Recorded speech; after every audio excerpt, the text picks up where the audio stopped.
Hi, this is Edification TV, in short EdiTV. EdiTV is a Christian internet TV channel which brings people close to God through the preaching of the Word of God, testimonies, and many wonderful things that God does to His people. In this channel, you will watch programs in English, French, and Lingala. Enjoy, may God bless you. Bien-aimés dans le Seigneur, voici Edification TV, en cours EdiTV, une chaîne qui diffuse des programmes visant à promouvoir la foi chrétienne. EdiTV est une chaîne chrétienne d'édification spirituelle pour ceux qui aiment le Seigneur. Nous vous proposons des programmes en français, anglais et lingala qui contribuent à bâtir et consolider votre vie spirituelle et vous équiper pour mener une vie chrétienne digne du Seigneur dans ce monde troublé. EdiTV, une chaîne chrétienne pour vous.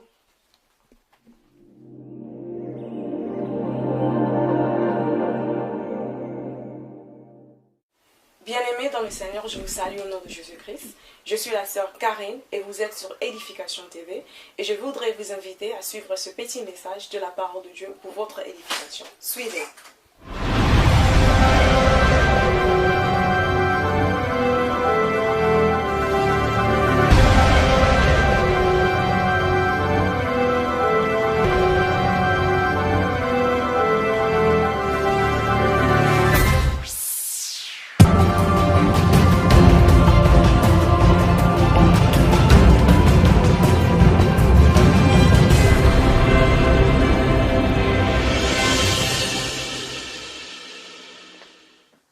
Nous vous saluons au nom de Jésus-Christ, notre Seigneur. Soyez bénis là où vous êtes.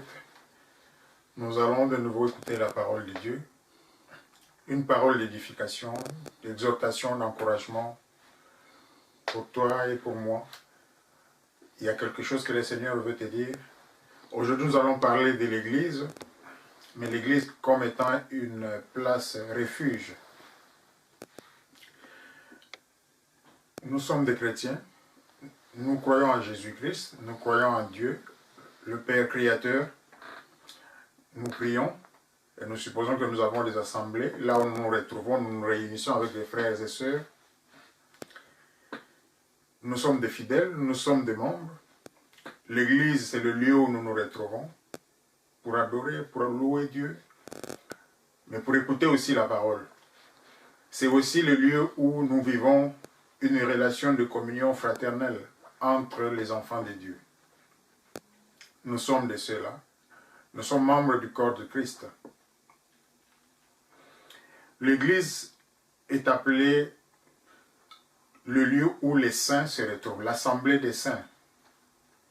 La question que l'on peut se poser, est-ce qu'aujourd'hui, dans la réalité concrète de tous les jours, quand nous voyons les églises, à gauche et à droite, quand nous voyons notre propre église, est-ce que cette église correspond à cette description-là, à ce désir-là, à ce souhait-là de la part du Seigneur?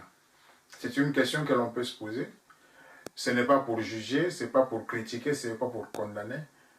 C'est juste pour réfléchir et voir comment nous pouvons apporter une contribution, nous-mêmes personnellement, pour que notre église devienne justement ce que le Seigneur a prévu qu'elle soit.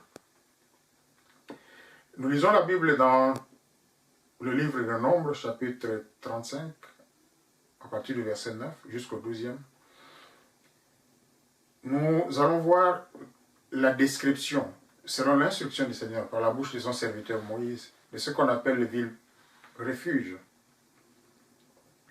Le ville où une personne qui avait commis involontairement un crime pouvait aller se réfugier, se cacher, en attendant d'être jugé par l'Assemblée. Pourquoi y avait-il ces villes? C'est parce que quand un crime était commis, il y avait une victime, il y avait la famille de la victime. Généralement, il y avait ce désir de vengeance contre la personne qui a commis le crime, alors que c'est un crime involontaire.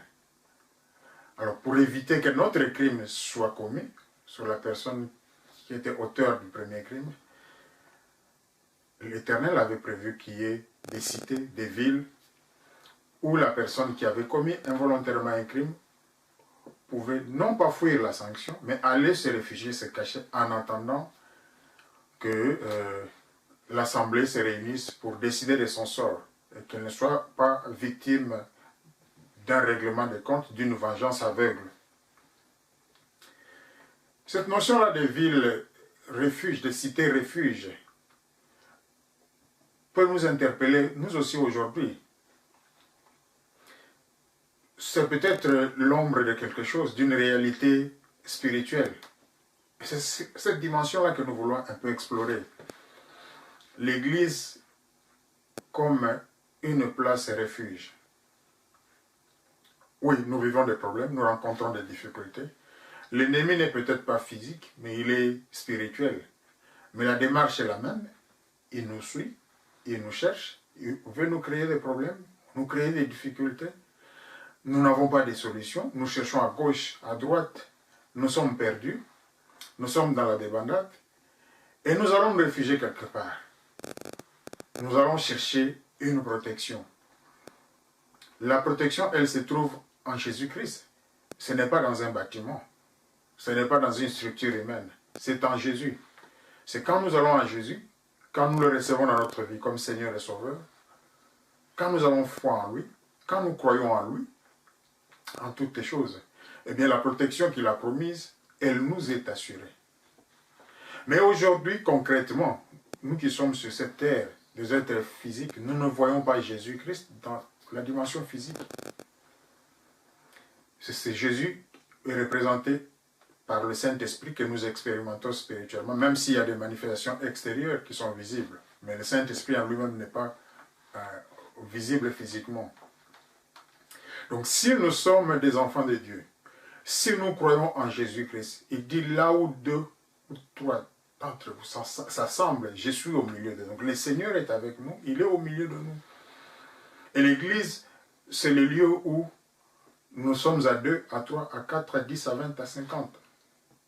Si pas plus. Nous sommes des enfants de Dieu, nous nous rassemblons. Donc Jésus-Christ est là. Il n'est pas dans le bâtiment. Il est là à cause de notre présence. Parce que nous sommes saints, parce que nous sommes ses enfants, parce que nous sommes ses disciples, nous nous retrouvons, nous invoquons son nom, nous louons, nous adorons, et bien, il se manifeste. Donc celui qui cherche le refuge auprès de Jésus-Christ, c'est normal qu'il vienne dans l'Église. Parce qu'à l'Église, il trouve des frères et sœurs qui croient au Seigneur,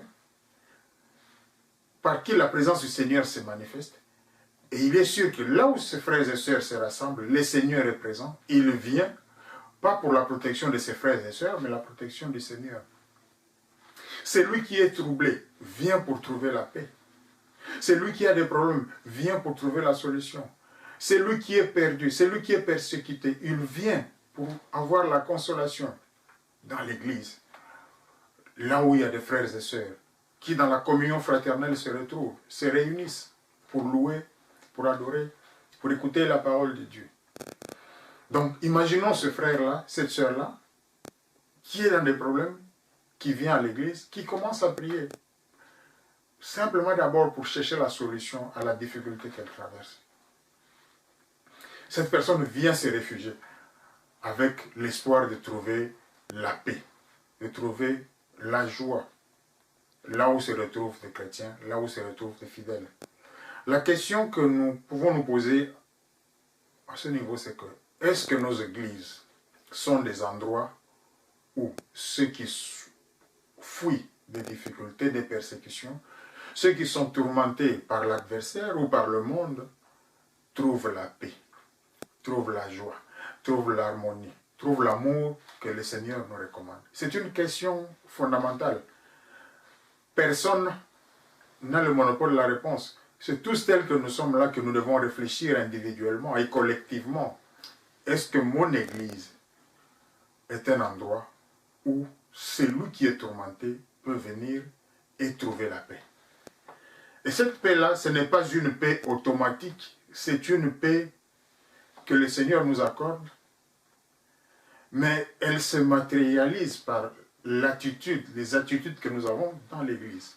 Notre façon d'être, notre façon de comporter, notre façon de parler, notre façon d'agir peut influencer la perception ou la réalité de la paix auprès de mon frère, de ma soeur, de celui qui est à côté. Il est venu parce qu'il avait besoin d'une solution. Mais est-ce que dans l'église, il trouve le cadre qu'il faut pour avoir la paix. La Bible dit dans Romains chapitre 12, verset 18, autant que cela dépend de vous, s'il est possible, soyez en paix avec tous les hommes, avec tout le monde. Tous les hommes, mais commençons par l'Église. C'est que quand nous sommes à l'Église, quand quelqu'un vient à l'Église, il doit se sentir à l'aise dans la paix avec les frères et sœurs en train de louer, en train d'adorer notre Dieu. Il a besoin de cette paix. Vous avez besoin de cette paix. Mais votre paix peut dépendre de la sienne peut dépendre de la vôtre. La façon dont vous vous comportez, ce que vous faites, ce que vous dites, peut assurer la paix à mon frère, à ma soeur, ou alors semer le trouble. Donc cette réflexion, c'est une réflexion que chacun doit faire. Qu'est-ce qui, dans nos églises, empêche qu'il y ait là? Pourquoi dans l'église, parfois on trouve des trucs? Il y a des gens qui ne se comprennent pas, des gens qui se haïssent, des gens qui ne se parlent pas, les gens qui se querellent dans l'église. Comment peut-on avoir la paix? Comment est-ce que celui qui est dans le monde peut fuir le trouble du monde pour venir se réfugier dans l'église? Si dans l'église, il y a des problèmes qui devaient être résolus parce que nous sommes chrétiens, nous avons la référence et la parole de Dieu. Il suffit de lire la parole de Dieu, nous baser sur cette parole pour que des solutions soient trouvées. Mais c'est dans l'église où on trouve des personnes qui ne pardonnent pas, des personnes qui vous accueillent mal, des personnes qui vous envient, des personnes qui manifestent de la jalousie à votre endroit. Ça, c'est une réalité qui est vécue dans beaucoup d'églises, si pas presque toutes les églises. Nous dirons peut-être que c'est l'œuvre du diable, l'œuvre de l'adversaire, l'œuvre de l'ennemi. Oui, c'est vrai. C'est vrai qu'il vient parfois aussi jusque dans les églises. Mais nous avons la victoire. Nous pouvons résister à l'influence de l'ennemi. En nous plongeant dans la parole de Dieu, en méditant cette parole, en mettant cette parole en pratique et en priant, surtout ensemble, dans la communion fraternelle, eh bien, nous pouvons déjouer les manœuvres du diable, les attaques de l'adversaire. Chacun de nous a un rôle à jouer pour que la paix règne effectivement dans notre église. Qu'une personne qui vient, peut-être pour un problème, un jour, trouve cette atmosphère de paix tellement réconfortante qu'elle se décide de revenir encore, parce que c'est là qu'elle trouve la solution. Ou si la solution immédiate n'est pas encore là, mais cette paix-là, c'est déjà une garantie pour elle, qu'elle est sortie, qu'elle s'est éloignée des troubles qu'elle a rencontrés dans le monde. Là où c'est l'adversaire, c'est le diable qui règne en maître, qui crée des difficultés, qui crée des problèmes. En venant à l'église, l'espoir est de trouver une situation qui soit différente, un environnement qui soit différent de celui du monde. Malheureusement, puisque nous ne faisons pas très attention, nous reproduisons parfois cet environnement du monde dans les églises. Parmi les chrétiens, parmi les fidèles, il y a des problèmes qui devaient trouver des solutions, mais qui perdurent, des problèmes qui divisent, qui séparent, et parfois dans une même église. Si déjà dans une même église, c'est inacceptable, cela est inacceptable même parmi des enfants de Dieu, des églises différentes. Nous sommes tous dans le corps de Christ. Les églises locales, ce n'est qu'une matérialisation de lieux de rassemblement pour des groupes bien déterminés, parce que tous, nous sommes tellement nombreux que nous ne pouvons pas nous retrouver à un même endroit. Nous vivons dans des coins différents. C'est pour cela qu'il y a des églises, c'est le Seigneur qui l'a permis, gloire à Dieu. Mais nous devons être en paix avec tout le monde, en commençant par ceux qui sont proches de nous, ceux qui sont chrétiens, qui ont été rachetés comme nous par Christ, par l'œuvre de la croix. Et là, il ne faut pas attendre une solution miracle qui vienne de quelqu'un de l'extérieur. J'ai un rôle à jouer, vous avez un rôle à jouer. La parole de Dieu est là, les serviteurs de Dieu sont là, ils prêchent la parole, ils expliquent la parole, ils commentent la parole. Mais la mise en pratique, personne ne peut la faire à ma place. Il faudrait que moi-même je m'engage, que je me décide qu'à partir de maintenant, moi je deviens un artisan de la paix. Partout où je suis, partout où je passe, et essentiellement à l'église, quand je suis dans mon église, ceux qui me côtoient, ceux qui m'approchent, ils sentent en moi cette paix-là qui émane. C'est comme s'il y avait une arôme de paix. Que je suis un homme de paix, je suis une femme de paix, dans mon langage, dans mes attitudes, dans mon comportement, dans mes paroles, dans mes actions, dans mes réactions. Je cherche à assurer la paix aux autres. Quand je le fais, eh bien, j'aurai en retour un écho positif, favorable de leur part aussi. Parce qu'ils voient ce que je fais. Et quand je le fais, je deviens un modèle, peut-être humain, mais un modèle quand même, à une dimension peut-être, mais un modèle quand même pour les autres, qui peuvent suivre ma façon d'être. Je deviens un témoignage de l'œuvre de Christ. Ce que Christ a fait en moi, comment il m'a transformé pour que moi, qui était peut-être quelqu'un qui était à l'origine des troubles dans le monde, aujourd'hui je devienne un homme de paix, une femme de paix. Alors nos églises vont effectivement devenir des places de refuge, où ceux qui sont dans le monde viendront pour se cacher, pour se protéger de toutes les manœuvres, de toutes les attaques que l'ennemi, que le diable mène contre eux, contre leur vie. Alors nos églises seront des endroits qui seront recherchés par ceux qui sont dans le monde. Ils auront ce désir-là, cette envie-là d'aller dans les églises, d'être dans les églises, pour trouver cette atmosphère qu'ils ne peuvent pas voir dans le monde. Mais il faudrait que nous nous réveillions, que vous vous réveillez, que je me réveille, partout où nous sommes, que chacun fasse sa part. N'attendez pas que l'autre commence. Commencez à s'aimer la paix dans votre église, dans votre environnement. Commencez à s'aimer la paix parmi ceux qui sont proches de vous. Alors vous irez de plus en plus loin pour que cette paix puisse s'étendre le plus loin possible. C'est à ce prix-là que les âmes qui sont perdues viendront. Peut-être qu'elles viendront simplement pour la paix, mais elles rencontreront Jésus, elles seront sauvées. Elles seront venues pour un problème, elles seront venues pour retrouver la paix, elles seront venues pour trouver la solution à leurs difficultés. Eh bien, ils auront la solution, si Dieu le veut. Mais la chose la plus importante, c'est qu'ils auront eu la vie éternelle. Et c'est là, vous aurez joué un rôle, vous aurez contribué, le Seigneur vous bénira. Voilà une interpellation pour vous, pour moi, que chacun réfléchisse, qu'il médite la parole de Dieu et qu'il devienne effectivement un artisan de la paix pour que l'Église qu'il fréquente devienne une place refuge pour ceux qui sont troublés, pour ceux qui n'ont pas de solution, qui sont persécutés. Quand ils viennent, ils sentent cette atmosphère de joie et de paix dans la présence du Seigneur. Que le Seigneur nous bénisse tous. J'espère que vous avez été édifiés à travers de ce message. Que Dieu vous bénisse et à la prochaine. Au revoir.